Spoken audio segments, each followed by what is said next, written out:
Hello friends, कैसे हैं। आज की जो हमारी कक्षा है वह विद्यालय प्रबंधन के अर्थ, आवश्यकता तथा कार्य के संबंध में है। इस वीडियो में हम विद्यालय तथा प्रबंधन के बारे में समझेंगे तथा विद्यालय प्रबंधन का विद्यालय के विकास में या हमारे राष्ट्रीय विकास में राष्ट्रीय प्रणाली के एक इकाई के रूप में क्या योगदान है, इसको हम समझ पाएंगे। जैसा कि आप जानते हैं कि शिक्षा प्रणाली की मूल इकाई विद्यालय है तथा विद्यालय प्रबंधन की मूल इकाई कक्षा है। इस दृष्टि से भारत हमारा लोकतांत्रिक देश है। इसमें शिक्षा का प्रबंधन इस प्रकार से किया जाना चाहिए कि प्रजातांत्रिक मूल्यों तथा गुणों का विकास छात्रों में सहज ही हो सके। विद्यालय की सफलता का आकलन भी इसी आधार पर किया जाता है कि कहाँ तक विद्यालय छात्रों में मानवीय गुणों के विकास में सफल हो सका है तथा अपना योगदान दिया है। जैसा कि नाम से ही स्पष्ट है, विद्यालय प्रबंधन यह दो शब्दों से मिलकर बना है, विद्यालय तथा प्रबंधन। विद्यालय जिससे आप परिचित भी हैं, आप निश्चित रूप से यहाँ तक जब पहुँचे हैं तो इसके पूर्व जहाँ भी आपने शिक्षा पाई है वह किसी न किसी विद्यालय में ही पाई होगी। विद्यालय जैसा कि नाम से ही स्पष्ट है।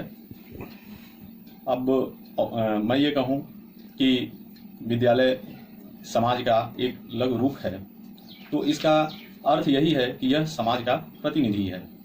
समाज का प्रतिनिधि इसलिए कि विद्यालय में जो भी बच्चे आते हैं वे समाज से ही आते हैं, समाज के विविध भागों से, विविध क्षेत्रों से तथा विविधताओं को अपने में समेटे हुए, इसीलिए इसे समाज का लघु रूप भी कहा जाता है।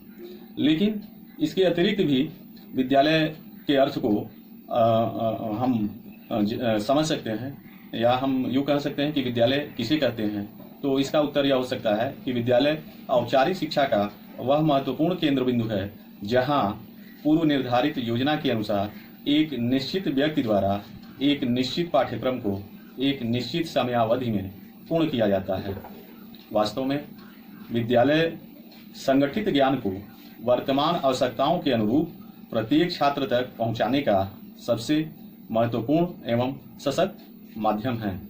विद्यालय, जैसा कि मैंने पूर्व में ही कहा है, कि शिक्षा प्रणाली का एक संगठनात्मक इकाई है। जो दूसरी जो इकाई है विद्यालय प्रबंधन की, वह मूल इकाई कक्षा है और यह इतना महत्वपूर्ण है कि कोठारी आयोग ने अपने प्रतिवेदन में इसके बारे में लिखा है कि भारत का भविष्य उसकी कक्षाओं में निर्मित हो रहा है। तो इससे हम समझ सकते हैं कि विद्यालय तथा कक्षा का औपचारिक शिक्षा के या विकास में या संगठित ज्ञान के विकास में कितना महत्वपूर्ण स्थान है। अब विद्यालय शब्द से परिचित होने के बाद अब प्रबंधन के बारे में मैं आप लोगों को बताता हूँ। प्रबंधन के बारे में आपकी समझ स्पष्ट हो जाएगी। प्रबंधन के लिए अंग्रेजी में मैनेजमेंट शब्द का प्रयोग किया जाता है। मैनेजमेंट शब्द में जो प्रथम अक्षर है M तथा इसका अंतिम जो अक्षर है T, अगर इसका हम भाव व्यक्त करें तो मैनेज टैक्टफुली। तो अब प्रश्न है कि किसको टैक्टफुली हम मैनेज करें, तो यह लोगों को ही कार्यों को व्यवस्थित ढंग से कराने के लिए उन्हें टैक्टफुली मैनेज किया जाता है, जिससे कि संस्था के उद्देश्यों को प्रभावशाली ढंग से प्राप्त किया जा सके। प्रबंधन को हम सरल शब्दों में इस प्रकार परिभाषित भी कर सकते हैं कि किसी कार्य को संबंधित व्यक्तियों के द्वारा और उनके सहयोग से कुशलतापूर्वक संपन्न कराने की प्रक्रिया को प्रबंधन कहते हैं। दूसरे शब्दों में अपेक्षाकृत समय कम व्यय में के साथ निर्धारित उद्देश्यों की अधिकतम प्राप्ति के लिए संसाधनों की व्यवस्थाओं और लक्ष्य की प्राप्ति ही प्रबंधन है। इस प्रकार हमने प्रबंधन के अर्थ को समझा।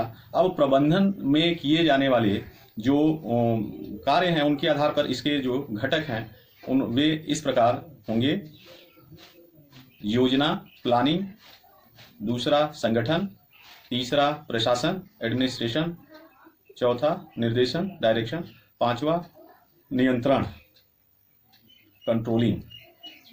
इस प्रकार हम विद्यालय तथा प्रबंधन के अर्थ को अलग अलग समझे हैं। इसके पश्चात अब हम विद्यालय प्रबंधन का सामूहिक रूप में अर्थ समझेंगे, जो इस प्रकार है। विद्यालय प्रबंधन से तात्पर्य विद्यालय के सामान्य तथा विशिष्ट उद्देश्यों को प्राप्त करने के लिए विद्यालय में कार्यरत व्यक्तियों के प्रयासों को नियोजित, समन्वित, अभिप्रेरित एवं नियंत्रित करना तथा भौतिक तथा मानवीय संसाधनों में समन्वय स्थापित करना ही विद्यालय प्रबंधन है। विद्यालय प्रबंधन के जो मुख्य विद्यालय प्रबंधन में जो लोग सम्मिलित होते हैं उसमें मुख्य रूप से विद्यालय के प्रबंधक, प्रधानाचार्य, शिक्षक, कर्मचारी, छात्र, अभिभावक, भौतिक संसाधन तथा शिक्षण अधिगम प्रक्रिया सम्मिलित होती है। विद्यालय प्रबंधन के अर्थ को जानने के बाद अब हम विद्यालय प्रबंधन के कार्य के बारे में भी जानेंगे। संक्षेप में इनके कार्यों का वर्णन हम इस प्रकार कर सकते हैं। पहला, शिक्षक वर्ग के कार्यों का समन्वय। दूसरा, छात्रों का वर्गीकरण एवं समूहीकरण। तीसरा, पाठ्य सहगामी क्रियाओं का संगठन। चौथा, पाठ्यक्रम नियोजन एवं कार्य विभाजन। पांचवा, विभिन्न सेवाओं का प्रबंधन जैसे भवन निर्माण एवं उपकरण, प्रयोगशाला, पुस्तकालय, स्वच्छता, पेयजल इत्यादि। छठा, विद्यालय में अनुशासन बनाए रखना। सातवां, स्वच्छता एवं स्वास्थ्य शिक्षा के लिए कार्यक्रमों का संगठन। आठवां, विद्यालय के लिए बजट बनाना। नौवां, विद्यार्थियों को समाज सेवा कार्यों में लगाना। 10वां, छात्रों में साथ मिलकर कार्य करने की भावना विकसित करना। अगला, छात्रों की उपलब्धि का मूल्यांकन करना।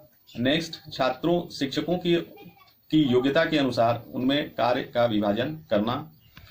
नेक्स्ट, विद्यालय की नीतियों का लोकतांत्रिक ढंग से निर्माण करना। विद्यालयों की नीतियों और शिक्षकों के कर्तव्य पालन में सामंजस्य स्थापित करना। विद्यालय की नीतियों को आधुनिक शैक्षिक दर्शन के अनुरूप बनाना। यह विद्यालय प्रबंधन के महत्वपूर्ण कार्य हैं। विद्यालय प्रबंधन के कार्यों की एक सूची मैंने आपके समक्ष रखी है। इनको आप समझ भी रहे होंगे, क्योंकि सामान्यतः विद्यालय के एक सदस्य होने के नाते आपको इसका अपने सामने देखने का अनुभव भी प्राप्त हुआ है।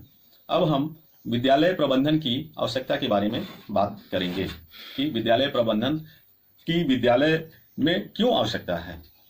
तो सबसे पहले हम यह जानेंगे कि इसकी आवश्यकता क्यों है।